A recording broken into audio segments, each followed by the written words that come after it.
नमस्कार बच्चों, मैं राजिका अग्रवाल स्वागत करती हूँ आप सभी का आज की इस क्लास में। यहाँ पर हम पढ़ रहे हैं कक्षा 12वीं का अध्याय नंबर 11 जिसका नाम है पर्यावरण और स्वास्थ्य।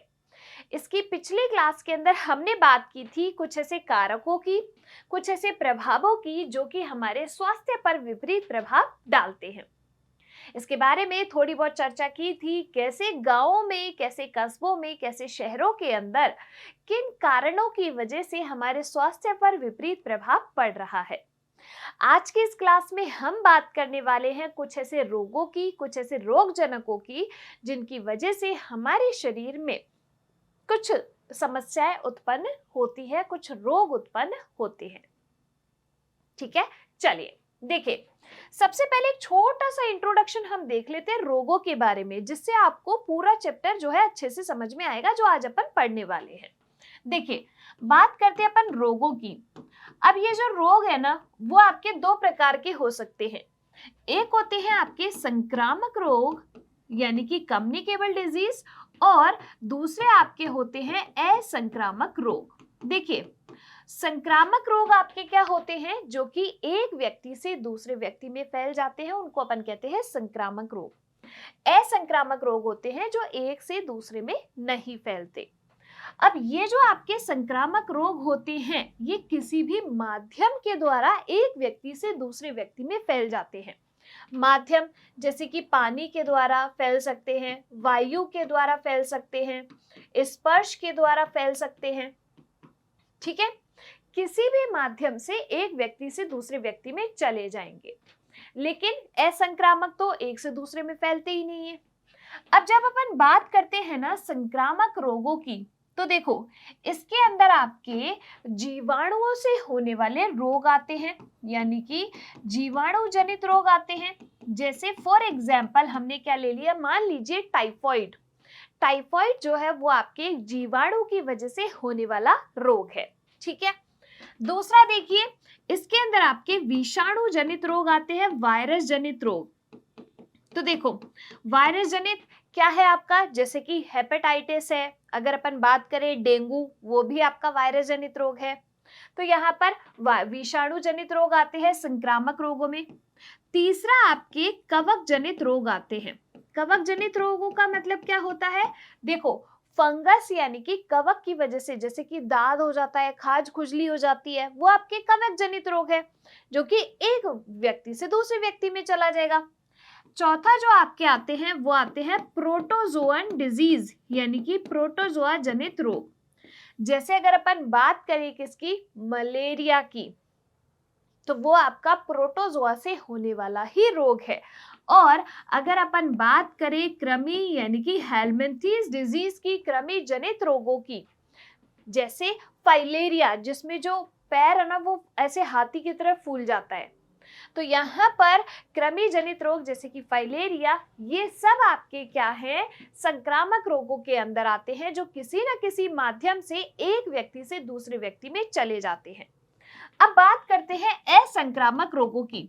इसका उदाहरण अपन क्या ले सकते हैं, जैसे सिर दर्द है, बीपी है, ब्लड प्रेशर, है ना।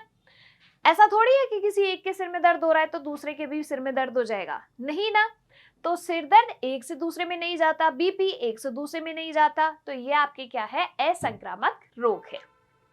ठीक है, अब आपको समझ में आएगा कि आज के इस क्लास में हम क्या पढ़ेंगे। देखिए, रोगजनक वाहक रासायनिक प्रदूषकों के कारण जलजन्य रोगों के फैलने के भिन्न भिन्न तरीके, कैसे कैसे तरीके से ये रोग जो है वो अपने अंदर फैल सकते हैं। देखो, विकासशील देशों में लगभग 80 से 19% सीवेज को अनुपचारित ही, क्या होता है, जो भी वाहित मल होता है उसको बिना उपचार किए नदियों में, झीलों में छोड़ दिया जाता है।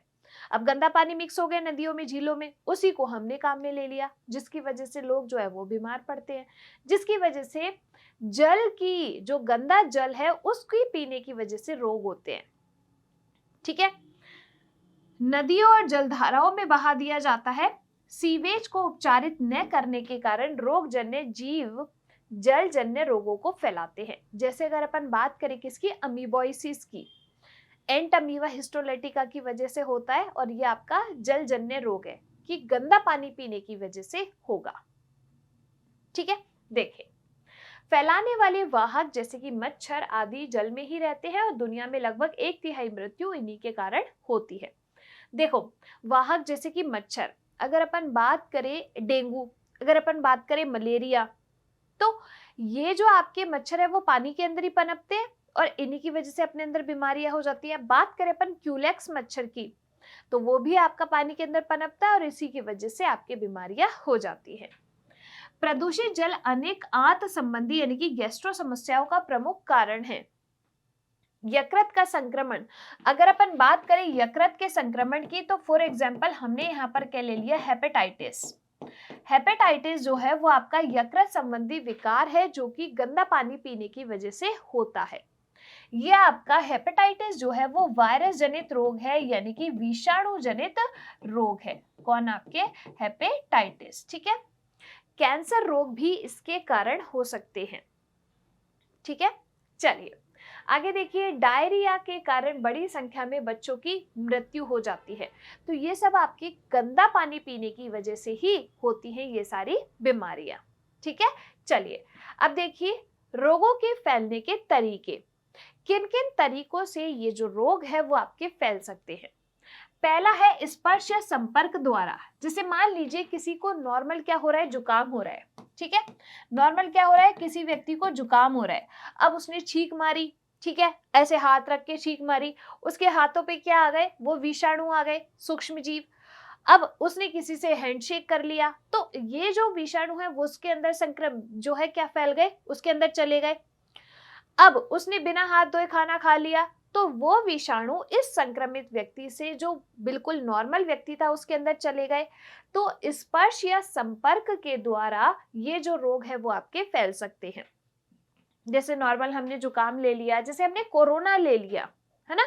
तो देखो, संक्रमित व्यक्ति के साथ सीधे शारीरिक संपर्क से अथवा संक्रमित व्यक्ति की स्पर्श की हुई वस्तु के संपर्क में आने से अप्रत्यक्ष रूप से संक्रमण फैल जाता है। देखो, सीधे शारीरिक संपर्क से क्या मतलब है, यानी कि कुछ ऐसे विकार भी होते हैं जो कि आपके एसटीडी कहलाते हैं। एसटीडी का मतलब क्या होता है, यौन संचारित रोग। ये क्या है, आपके यौन संचारित रोग, सेक्सुअली ट्रांसमिटेड डिजीज, यानी कि किसी के साथ फिजिकल कांटेक्ट बनाने से, शारीरिक संपर्क बनाने से, शारीरिक संबंध बनाने की वजह से ये फैल सकते हैं। जैसे अगर अपन बात करें जीवाणु जनित 2 रोगों की, एग्जाम्पल हमने यहाँ पर क्या ले लिया, सिफिलिस हो गया, गोनेरिया हो गया। ये आपके क्या है, कुछ जीवाणु जनित रोग है जो कि एक संक्रमित व्यक्ति के एक असंक्रमित व्यक्ति के साथ शारीरिक संबंध बनाने से फैल सकते हैं। ठीक है, चलिए आगे देखिए, माध्यमों द्वारा रोगों का संचरण। माध्यम क्या हो सकते हैं, पानी हो सकता है, वायु हो सकता है ना। तो देखो, रोगजन्य जीव जल, भोजन आदि द्वारा संचारित होते हैं। ठीक है, गंदा पानी पीने की वजह से फैल गए, है ना। और आपके अगर विषाणु जो है वो उस हवा के अंदर है तो वो विषाणु आप श्वसन के साथ अंदर ले जाओगे, यानी कि सांस अंदर जाने के साथ वो विषाणु भी आपके अंदर चले जाएंगे, तो उसकी वजह से ये आपके फैल सकते हैं। जब जल में संक्रमण यदि स्रोत पर ही होता है तो संक्रमण बड़ी जनसंख्या तक फैल सकता है। जैसे मान लो कोई एक बहुत बड़ा कुआं है या एक बहुत बड़ा तालाब है या कोई झील है, कोई नदी है, ठीक है, मान लीजिए बहुत बड़ी नदी है। क्यों हमारे कोरोना के टाइम पे सारी चीजों को बंद कर दिया गया था, क्योंकि लोग मान लीजिए नदियों में डुबकी लगा रहे हैं, अब उसी नदी में कोई और भी डुबकी लगा रहा है तो वो भी गया। अब उस नदी में तो बहुत सारे लोग डुबकी लगा सकते हैं, तो बड़ी जनसंख्या में बीमारी फैल सकती है। तो अगर किसी स्रोत के अंदर, जैसे तालाब हो गया, नदी होगी, झील होगी, कुआं हो गया, उसी के अंदर अगर वो आपके सूक्ष्म जीव है तो वो एक बड़ी जनसंख्या को प्रभावित कर सकते हैं। तो संक्रमण बड़ी जनसंख्या तक फैल जाता है। घरेलू जल आपूर्ति द्वारा ही हैजा, टाइफाइड और हेपेटाइटिस रोग के रोगजन्य एक व्यक्ति से दूसरे व्यक्ति में फैल जाते हैं। देखिए, अगर अपन बात करें यहाँ पर किसकी, हैजा की, चलो एक दूसरे पेज ले लेते हैं, उस पे अपन बात करते हैं। देखो, हैजा जो है वो आपके, इसको अपन क्या बोलते हैं, कोलेरा भी बोलते हैं, है ना। क्या कहा जाता है इसको, कोलेरा। ये जो हैजा है वो आपके जीवाणु जनित रोग होता है ना।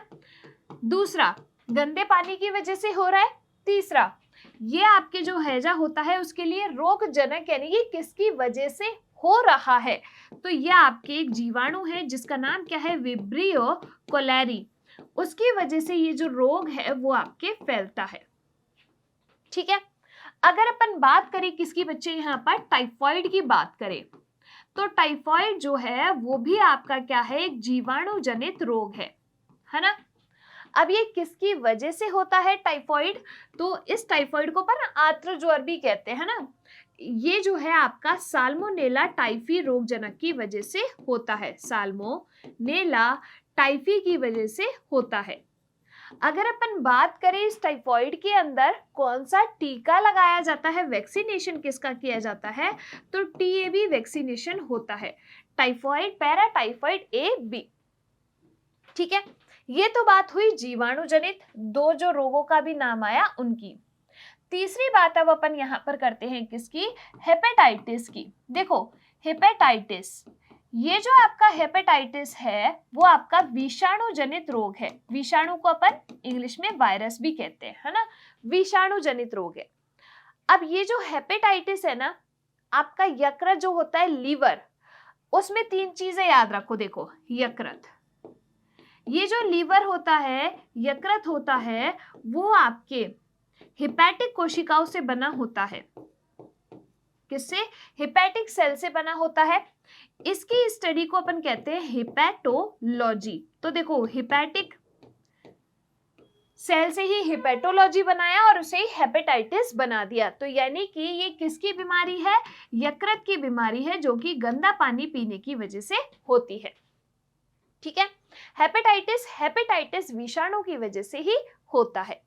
क्लियर, चलिए आगे देखिए। उदाहरण, हेलमिंथीज जो अपने जीवन चक्र का बड़ा हिस्सा जल में ही बिताते हैं, उनकी वजह से अपने अंदर ये संक्रामक रोग हो जाते हैं।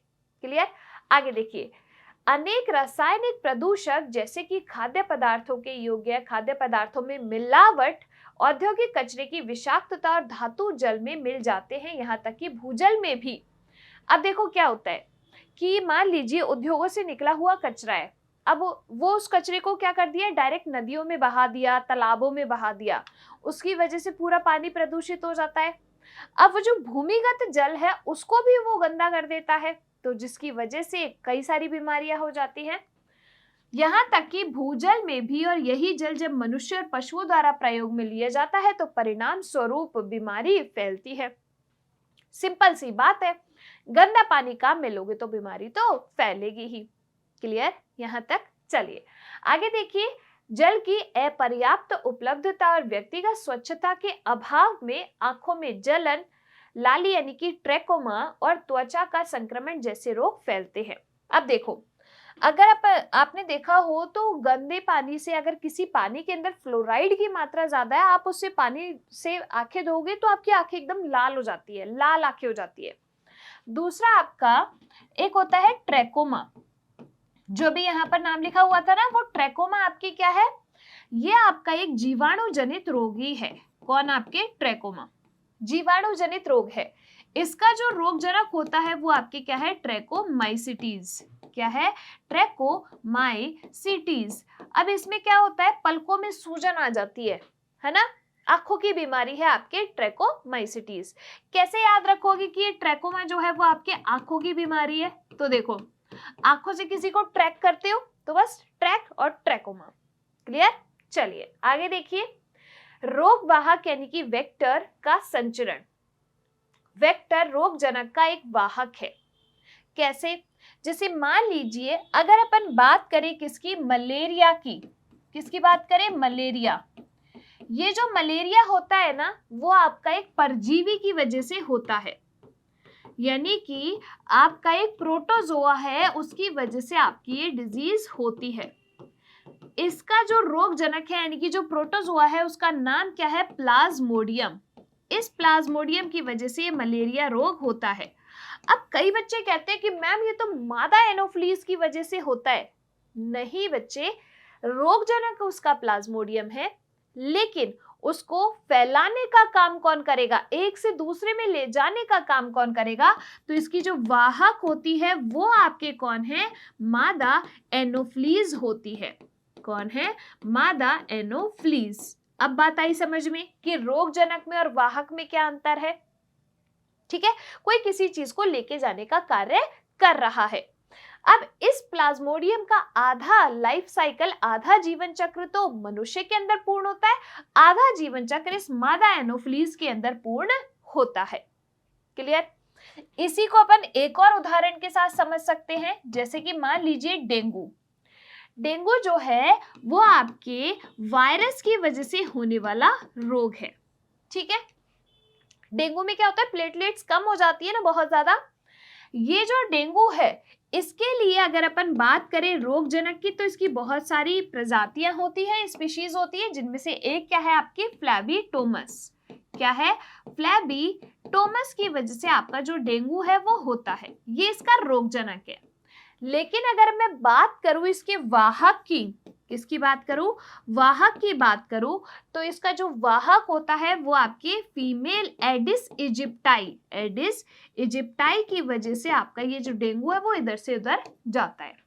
डेंगू में प्लेटलेट्स कम हो जाती है, तो सबसे बढ़िया उस टाइम उपाय होता है बकरी का दूध।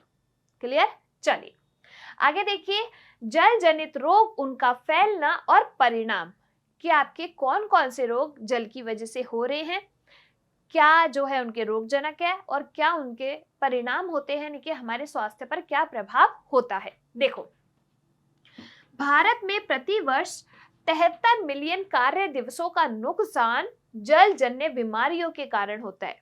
अब तो मैं अंदाजा लगा पा रहे हो, दिल्ली में प्रवेश के बाद यमुना बड़े स्तर पर क्या हो गई है, प्रदूषित हो गई है, और इसी प्रदूषित पानी को अपन काम में ले लेते हैं। इसका कारण अनुपचारित सीवेज का इसमें मिलना है, यानी कि जो वाहित मल आ रहा है उसको डायरेक्ट इसमें छोड़ दिया जा रहा है, इसको उपचार नहीं किया जा रहा, यानी कि इसको शुद्ध नहीं किया जा रहा। मल त्याग, नहाने धोने और खाद्य पदार्थ वस्तुओं को धोने से जल संदूषित होता है। आपने देखा होगा कि गांव में नदी बह रही होती है, वहीं आपके कपड़े धो रहे हैं, साबुन चल रहे हैं, वहीं पशु पानी पी रहे हैं, वहीं अपन नहा रहे हैं, पीने का पानी भी उसी में से भर रहे हैं। जल के दूषित होने से जलजन्य रोग जैसे कि त्वचा के रोग, स्कैबीज, आंखों के रोग जैसे कि ट्रैकोमा, और नेत्र श्लेष्मा शोथ जिसे अपन कहते हैं कंजक्टिविटाइटिस वाइटिस आदि फैलते हैं।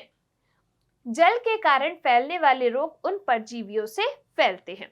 ठीक है, जो जल में रहते हैं इनमें घोंघा द्वारा संक्रमित रोग स्काइटोमियासिस है। प्रदूषित जल के कारण पेट में हुकवर्म और गोलकृमि भी हो जाते हैं। इनकी वजह से आपके शरीर के अंदर क्या हो जाता है, रोग हो जाता है, क्योंकि ये जो आपके सूक्ष्म जीव होते हैं वो आपके जल के अंदर रहते हैं। बीमारियों की बड़ी संख्या जल के द्वारा भिन्न भिन्न ढंग से संचारित होती है। अब अपन यहाँ पर बात करने वाले हैं कुछ ऐसी बीमारियों की कि आपके कैसे फैलती है, क्या लक्षण दिखाई देते हैं। सबसे पहले बात करते हैं यहाँ पर किसकी, जीवाणु संबंधित रोग की। तो देखो, अभी मैंने आपको टाइफॉइड के बारे में बताया। टाइफॉइड जो है वो आपका क्या है, एक जीवाणु संबंधित रोग है, यानी कि गंदा पानी की वजह से आपका ये जीवाणु जनित रोग होता है टाइफॉइड, जिसका रोगजनक क्या है, साल्मोनेला टाइफी, जिसको अपन क्या कहते हैं, आर्द्र ज्वर भी कहते हैं। इसमें बहुत तगड़ा बुखार भी आता है ना, इसका रोगजनक है साल्मोनेला टाइफी, और इसके लिए जो टीका लगता है वो है आपका TAB, टाइफॉइड पैराटाइफॉइड AB। देखो, टाइफॉइड साल्मोनेला टाइफी इसका क्या है, रोग कारक है जिसकी वजह से हो रहा है, यानी कि जीव जिसके कारण रोग होता है। अगला देखिए, फैलने का ढंग कैसे फैलता है, तो संदूषित भोजन, जल, दूध, बिना धुली कच्ची सब्जियों और मक्खियों की वजह से ये टाइफॉइड फैलता है। लक्षण क्या होते हैं, निरंतर बढ़ने और रहने वाला बुखार शाम को अपेक्षाकृत तेज होता है, शरीर में दर्द, सिर दर्द होता है, कब्ज, छोटी आंत में अल्सर के कारण क्या हो जाता है, रक्तस्राव होता है। तो ये बात हुई किसके बारे में, टाइफॉइड के बारे में। अगला देखिए, अगला जो जीवाणु संबंधी रोग है वो आपका क्या है, कोलेरा हैजा। जीवाणु संबंधित रोग है, किसकी वजह से होता है? विब्रियो कोलेरी की वजह से होता है। ये इसका क्या है? एक पैथोजन है। जल या भोजन जो हैजे के रोगी के मल में उत्पन्न बैक्टीरिया से संदूषित है। लक्षण क्या? दर्द रहित डायरिया, उल्टी, प्रतिदिन 30 से 40 दस्त जो धीरे धीरे पानी पानी ही रह जाते हैं, रंगहीन होते हैं और म्यूकस के टुकड़े उसमें तैरते रहते हैं। ठीक है, ये आपका है क्या? हैजा। अब हैजा में यही तो होता है कि ऊपर से उल्टी होती है और नीचे से दस्त होते रहते हैं। आगे देखिए, अगला जो रोग है जीवाणुजन्य डायरिया, तो इसमें किसके कारण होगा? शिगेला प्रजाति की वजह से, शिगेला भी लिख सकते हैं कई जगह इसको। संदूषित जल, खाना या सीधे व्यक्ति के संपर्क से ये फैलता है और इसके लक्षण क्या होते हैं? डायरिया, रक्त और म्यूकस के साथ पेट में दर्द के साथ बहुत बार शौच के लिए जाना, मल कम होता है और रोगी बीमार दिखाई देता है। किसके अंदर? यहाँ पर डायरिया के अंदर। क्लियर? चलिए, अगला जो यहाँ पर जीवाणु संबंधित रोग है वो आपका है लेप्टोस्पाइरोसिस। इसका जो रोग जनक है वो है लेप्टोस्पाइरा। फैलने का ढंग रोडेंट, प्राथमिक होस्ट गुर्दों में जीवाणु, रोडेंट मूत्र से संक्रमित जल में तैरने या चलने से। लक्षण क्या होते हैं? बुखार, पैरों में दर्द, मितली, उल्टी आना सामान्य लक्षण है। इसके अलावा आंखों की पुतली के चारों ओर रक्तिम कोशिकाएं होती हैं, यानी कि आंखें ऐसे लाल सी हो जाती है इसके अंदर। आगे देखिए, नेक्स्ट है अपना विषाणुओं की वजह से होने वाले रोग। पहला अपन ने जीवाणु जनित रोग देख लिए, अब अपन देख रहे हैं यहाँ पर विषाणु यानी कि वायरस की वजह से होने वाले रोग। तो देखो, संक्रामक हेपेटाइटिस, हेपेटाइटिस आपकी किसकी बीमारी है? यकृत की बीमारी है। हेपेटाइटिस विषाणु की वजह से ही होगा। मल के साथ विषाणु से संदूषित जल और खाद्य पदार्थों की वजह से क्या हो जाता है? अंदर एंटर कर जाता है। भूख का अभाव, मतली, उल्टी, डायरिया, साथ में बुखार, गहरे रंग का मूत्र, आंखें और त्वचा पीली दिखाई देती है। किसके अंदर? हेपेटाइटिस के अंदर।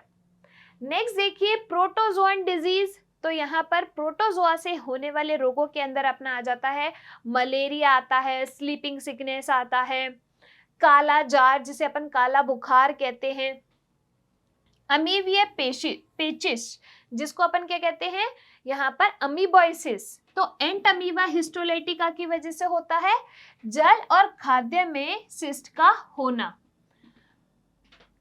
पेट में बेचैनी, डायरिया, मल में रक्त, म्यूकस, बुखार, ठंड लगना और पेट में मरोड़े वाला दर्द जो है अमीबोइसिस की वजह से होता है। अगला रोग है यहाँ पर डायरिया। वो आपका जो था वो उधर दूसरा था, वो जीवाणुजन्य डायरिया था। ठीक है, जियार्डिया। ठीक है, जल या खाद्य जो ऐसे मल से संदूषित हो जिसमें सिस्ट है। आमाशय में तकलीफ होती है, गैस का दर्द होता है, पेट में दर्द, बेचैनी, भूख की कमी, सिर दर्द और पेट का साफ न होना इसके क्या है? लक्षण है। अगला है अपना हेलमिंथीज डिजीज। तो देखो, हेलमिंथीज यानी कि कृमि जनित रोगों की बात करें, बिलहर्जिया इसके स्टोमा प्रजाति की वजह से होता है। पानी में मछली का सर्केरिया लार्वा त्वचा में चला जाता है, जो भी व्यक्ति उस पानी में तैरता है तो ये जो लार्वा है वो शरीर के अंदर एंटर कर गया, त्वचा में आ गया।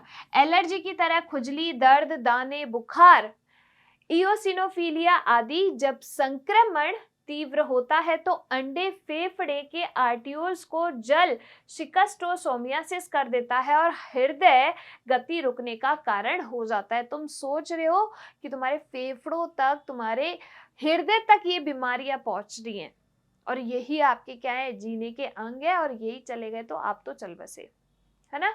आगे देखिए, गिनिया वर्म डिजीज, ड्रैकेनक्यूलस मेनिंडेसिस की वजह से बिना छना हुआ दूषित जल अगर अपन पीते हैं तो उसकी वजह से होता है। एडी के पास छाले, छालों में जलन, एलर्जी और दर्द होता है।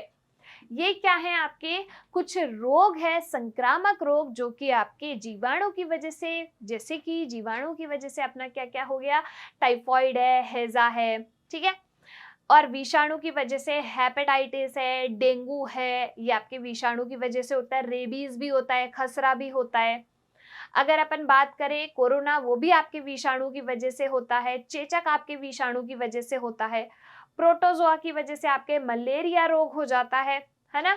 और आपके एंट अमीबा हिस्टोलेटिका की वजह से, यानी कि इसी प्रोटोजोआ की वजह से आपका क्या है, अमीबॉइसिस हो जाता है, कालाजार हो जाता है, अफ्रीकन स्लीपिंग सिकनेस हो जाता है। कृमि जनित रोगों के अंदर अपने आता है फाइलेरिया, जिसमें जो पांव है वो सूज के हाथी जैसा हो जाता है। ठीक है, चलिए आगे देखिए। मलेरिया जो है आपके प्रदूषण जन्य कीटाणुओं द्वारा फैलने वाले जल संबंधी रोग, जिसमें अपन ने लिए हैं मच्छरों द्वारा फैलने वाले रोग। बात करते हैं मलेरिया की, तो देखो मलेरिया जो होता है ना, वो आपके होता क्या है, प्रोटोजोआ से होने वाला रोग है। ठीक है, यानी कि प्रोटोजोआ जनित रोग है। इसके लिए जो रोगजनक होता है वो होता है प्लाज्मोडियम, और इसमें ना 2 आपके होस्ट होते हैं परपोषी, एक मानव और एक मादा Anopheles.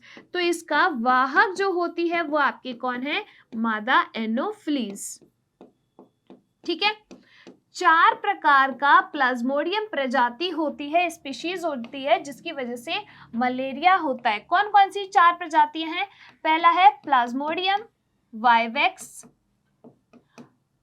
Plasmodium falciparum, Plasmodium falciparum. तीसरा आपका होता है प्लाज्मोडियम ओवेल, प्लाज्मोडियम ओवेल, और चौथा जो है वो प्लाज्मोडियम मलेरियाई। चौथा क्या है, प्लाज्मोडियम मलेरियाई। इनकी वजह से आपका जो मलेरिया है वो होता है। लेकिन अगर अपन बात करें सबसे खतरनाक, वो होता है फैल्सीपेरम। ये बड़ा ही खतरनाक होता है ना। चलिए देखिए, प्लाज्मोडियम प्रजाति मादा एनोफ्लीज इसकी रोग वाहक होती है, रोग कारक नहीं है, रोग वाहक है। ठीक है, और इसका अंतिम आतिथ्य यानी कि होस्ट जो होता है वो मनुष्य, प्राथमिक आपके, यानी कि इसका आधा साइकिल तो एनोफ्लीज के अंदर पूर्ण होगा और आधा साइकिल मानव के अंदर पूर्ण होगा। कपकपाहट, ठंड और पसीना, कपकपी के हटते ही शरीर का तापमान 106 डिग्री फ़ारेनहाइट। जब तापमान कम होता है तो रोगी को बेहद पसीना आता है और अगले अटैक तक आराम अनुभव होता है, जो नियमित अंतराल पर आते हैं। मलेरिया में ऐसे तो होता है, रुक रुक के बुखार आता है थोड़ी थोड़ी देर में। चलिए आगे देखिए, अगला है आपका फाइलेरिया। तो जो फाइलेरिया है वो आपका कृमि जनित रोग है। कौन सा? कृमि जनित रोग है, जिसका रोग जनक होता है बुचेरेरियाई ब्रैंकोफटाई। तो बुचेरेरिया जो है आपका इसका रोग जनक है। रोग वाहक कौन है? क्यूलेक्स मच्छर। तो क्यूलेक्स फटिगन्स जो है इसका क्या है? रोग वाहक है। आतिथ्य यानी कि मेजबान जो है वो मनुष्य, और इसके लक्षण पादों और शरीर के अंगों का बढ़ना, नर अंडकोश की थैली का बढ़ना, पैर जो ऐसे सूज जाता है, हाथी के जैसा हो जाता है।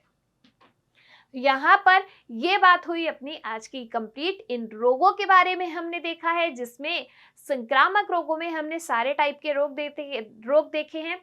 जल की वजह से, दूषित जल की वजह से कौन कौन सी बीमारियां हमारे अंदर होती है, ये सब चीजें हमने यहाँ पर डिस्कस कर ली है।